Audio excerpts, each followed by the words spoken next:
When I was first made aware of Days Gone back at E3 2016, the first thing that popped into my mind is that it was a video game version of the TV series The Walking Dead, and at that point my interest in the game has continuously been growing, and I've gotten more and more excited for its release on April 26, 2019 for the PlayStation 4. But before we get any further into the video, if you're new to the channel, don't forget to subscribe, and leaving a like is always appreciated if you enjoy the video. So what exactly is Days Gone? It's an open world survival game that takes place in a post-apocalyptic planet decimated by global pandemic and filled with zombies that are called freakers. So every single time that I say freaker in this video, just know those are basically zombies that the developers named something different.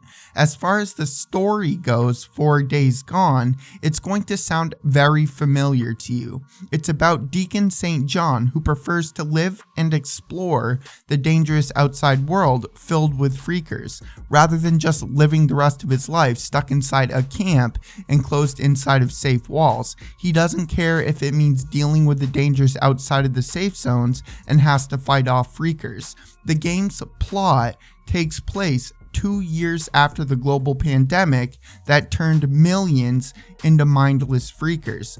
So take a moment to think of what that reminds you of. The Walking Dead. And given this game is heavily focused on the story aspect of the game and will have over 6 hours of cutscenes, that is why I am so interested in it, because it's basically a video game version of The Walking Dead, which is one of my favorite shows of all time. Now let's get into the gameplay of Days Gone. Like I stated, it's set in a massive open world, and you do have the ability to go wherever you want, find new locations to explore, and complete objectives in a bunch of different ways. The cool thing about Days Gone is you can kind of create your own game depending on how you want to approach the encounters. You can approach enemies by using aggression or stealth. This is a survival game, so it kind of depends on your current circumstances, what you have in your inventory, so it's really influenced by your resources, health, and abilities. Something cool is if you take the stealthy approach and you have some type of a quiet weapon in your inventory, you can turn enemies on each other.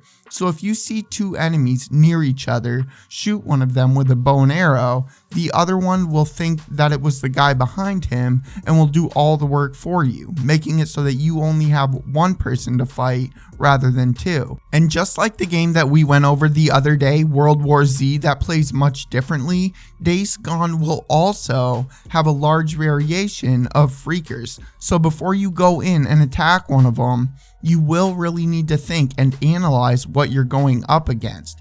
You can only carry 2 weapons at a time, so you will need to choose wisely depending on how you want to approach the game. Of course, you will be able to carry healing items, other collectibles, and a melee weapon like an axe or a baseball bat. Traveling around the game will be pretty fast and simple since Deacon is a biker with a motorcycle, so getting to new areas will be nice and fast, but don't expect it to be a nice simple road trip because there will always be things appearing on your way to wherever it is that you want to go, whether that be the weather changing and you need to slow down or freakers blocking your pathway. The way that this game was designed, everything reacts to what you do. So if you see freakers on your way to get somewhere on your motorcycle, park your bike and take them out, because they will hear you coming if you get too close. And if you drive into the woods to get around, expect more mobs of freakers to continuously build up over time. So think smart before you actually do something inside of the game.